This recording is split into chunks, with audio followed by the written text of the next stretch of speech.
नमस्कार, भारत चक्र न्यूज में आपका स्वागत है। मैं हूं आपके साथ राजेश शर्मा।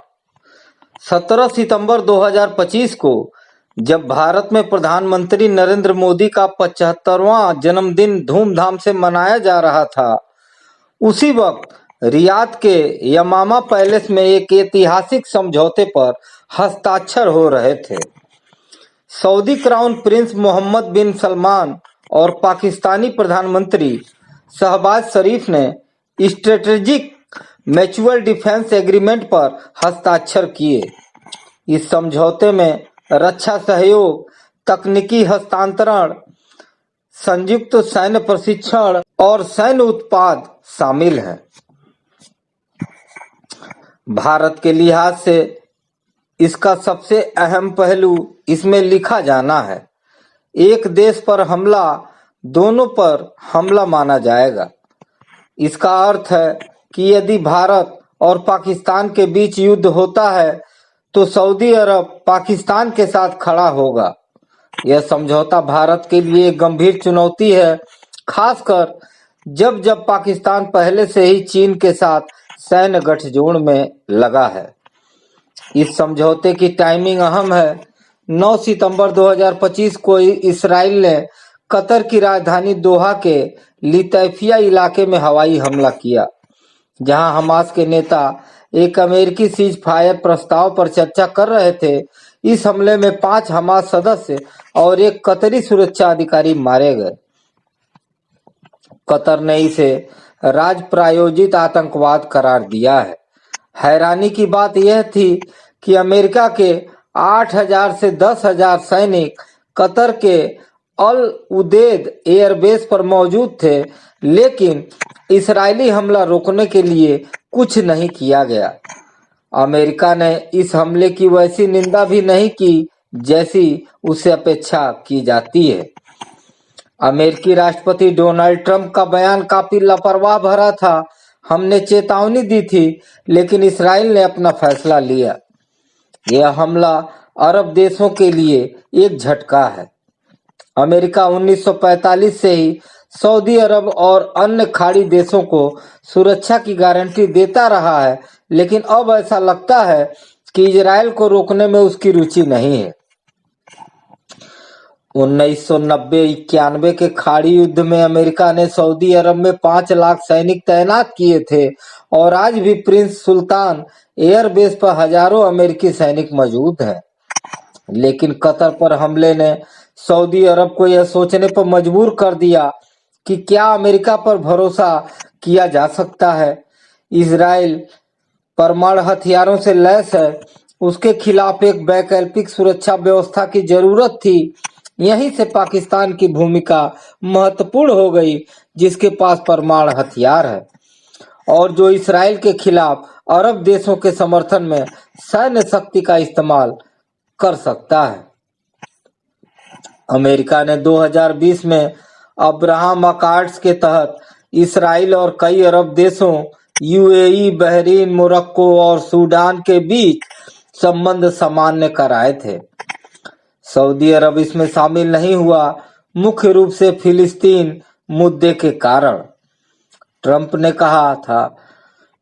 कहा था यदि सऊदी अकॉर्ड में शामिल होता है तो यह मध्य पूर्व के लिए विशेष दिन होगा। सऊदी अरब और पाकिस्तान का रिश्ता दशकों पुराना है। 1977 में पाकिस्तान ने लायलपुर का नाम बदलकर सऊदी किंग फैसल के सम्मान में फैसलाबाद रखा था। सऊदी ने 1998 के परमाणु परीक्षणों के बाद पाकिस्तान को $3.4 बिलियन की मदद दी थी। 2018-19 में इमरान खान की सरकार को $6 बिलियन का पैकेज और 2022-23 में IMF डील के लिए $2 से $3 बिलियन की सहायता दी।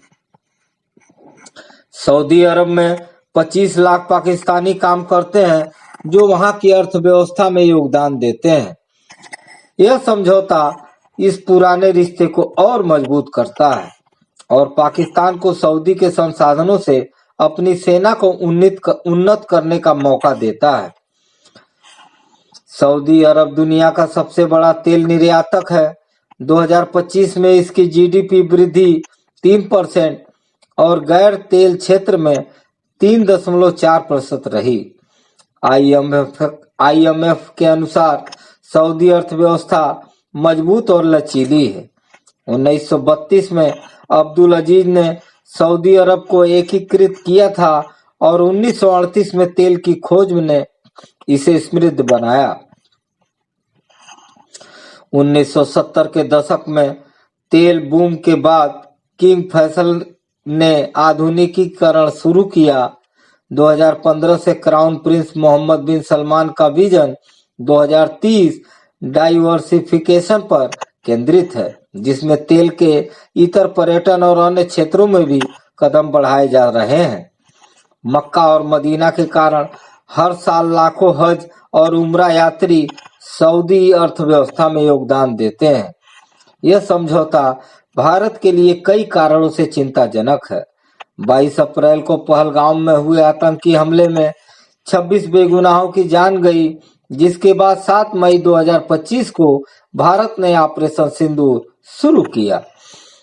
आतंकी हमले को पाकिस्तान प्रायोजित बताते हुए पाकिस्तान के अंदर हमला किया और कई आतंकी ठिकानों को नेस्तनाबूद कर दिया। हालांकि ऑपरेशन 4 दिन बाद रुक गया, लेकिन पीएम मोदी ने कहा यह अस्थगित है, समाप्त नहीं। इसका मतलब है कि भारत और पाकिस्तान युद्ध की स्थिति में है। यदि भारत फिर से कार्रवाई करता है तो सऊदी अरब इस समझौते के तहत पाकिस्तान के साथ खड़ा हो सकता है।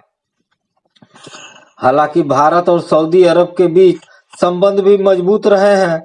दोनों के बीच 1947 से ही राजनयिक संबंध बने हुए हैं और सऊदी भारत का तीसरा सबसे बड़ा तेल आपूर्तिकर्ता है। पीएम मोदी जो 2016 और 2019 और अप्रैल 2025 में सऊदी गए। 2024-2025 मिलियन डॉलर का रक्षा समझौता भी हुआ, फिर भी सऊदी ने पाकिस्तान को चुना, जो भारत के लिए एक बड़ा झटका है। क्या सऊदी अब पाकिस्तान चीन गठजोड़ में शामिल हो गया है? ऑपरेशन सिंदूर के दौरान चीन ने पाकिस्तान का खुलकर समर्थन किया था। भारतीय सेना के उप प्रमुख lieutenant general Rahul R Singh ने स्वीकार किया कि भारत एक साथ पाकिस्तान और चीन से लड़ रहा था। यह बात भी मानी गई है कि चीन के तकनीकी सहयोग के कारण ही भारत के कुछ लड़ाकू जहाज गिरे। हालांकि संख्या अब तक नहीं बताई गई। यदि सऊदी भी इस गठजोड़ में शामिल होता है तो भारत को 3 मोर्चों पाकिस्तान, चीन और सऊदी से निपटना पड़ सकता है, जिसमें 2 परमाणु संपन्न देश हैं। कांग्रेस नेता राहुल गांधी ने फरवरी 2022 में लोकसभा में चेतावनी दी थी, भारत का रणनीतिक लक्ष्य चीन और पाकिस्तान को अलग रखना होना चाहिए था, लेकिन आपने उन्हें एक साथ ला दिया। यह भारत के लिए गंभीर खतरा है। 3 साल बाद सऊदी अरब का इस गठजोड़ में शामिल होना भारत की विदेश नीति की असफलता को दर्शाता है। मोदी सरकार ने संघाई सहयोग संगठन की बैठक में चीन के साथ संबंधों को सामान्य करने की कोशिश की, लेकिन यह पेंडुलम डिप्लोमेसी अमेरिका और चीन के बीच झूलते रहना भारत को कमजोर कर रही है। भारतीय मीडिया भले ही विश्व गुरु का ढोल पीटे, लेकिन हकीकत यह है कि सऊदी और पाकिस्तान समझौता भारत के लिए एक रणनीतिक झटका है। सऊदी पाकिस्तान रक्षा समझौता मध्य पूर्व और दक्षिण एशिया की भू राजनीति को बदल सकता है। यह अमेरिका की कमजोर होती पकड़ और अरब देशों की स्वतंत्र सुरक्षा की तलाश का संकेत है। भारत के लिए यह एक जटिल चुनौती है, क्योंकि वह सऊदी के साथ मजबूत आर्थिक और रणनीतिक संबंधों को बनाए रखते हुए पाकिस्तान और चीन के गठजोड़ का सामना कर रहा है। यह समय है कि भारत अपनी विदेश नीति की समीक्षा करे और अब क्षेत्रीय शक्ति में संतुलन में अपनी स्थिति को मजबूत करे। अन्यथा यह समझौता न केवल भारत की सुरक्षा के लिए खतरा बन सकता है, बल्कि उसकी वैश्विक छवि को भी कमजोर कर सकता है। आज की खबरों में बस इतना ही दोस्तों। कल फिर मिलते हैं देश दुनिया की बड़ी खबरों के साथ। आप देखते रहिए भारत चक्र न्यूज। नमस्कार, जय हिंद।